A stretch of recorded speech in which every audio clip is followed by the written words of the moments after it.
ظافر العابدين يتألق بفيلم جديد هو أنف وثلاث عيون، ويلا بينا نشوف تفاصيل الخبر.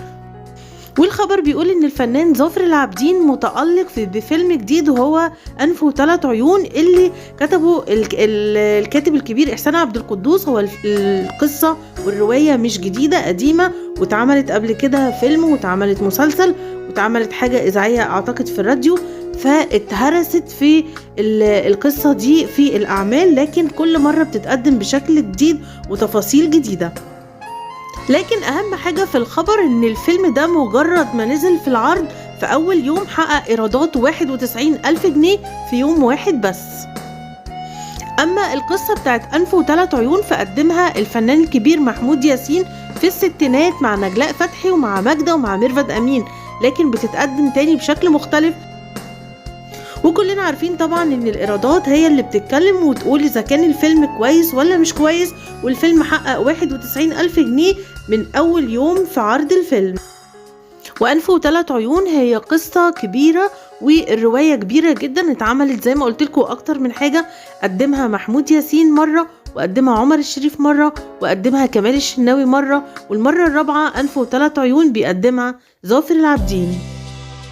علشان كده المقارنة هتبقى كبيرة، وخصوصا اللي قدم الرواية دي قبل كده أسماء كبيرة جدا بحجم عمر الشريف وكمال الشناوي ومحمود ياسين. والقصة بتدور حوالين الدكتور هاشم اللي في منتصف الأربعينات ومش بيقدر يكمل في علاقة ولا بيحتفظ بعلاقة عاطفية لمدة طويلة. والدكتور هاشم دخل مرتين في علاقة عاطفية ببنتين، وفي كل مرة مش بيقدر يكمل وبيلاقي أسباب إن هو يبعد أو ينهي العلاقة دي. لكن المرة الثالثة أو الفتاة الثالثة مش بيقدر يقاوم ولا يبعد عنها، رغم إن هو بيجبرها بأكتر من 25 سنة. واللي بتقوم بدور ربا في فيلم أنف وثلاث عيون هي الفنانة سلمى أبو ضيف.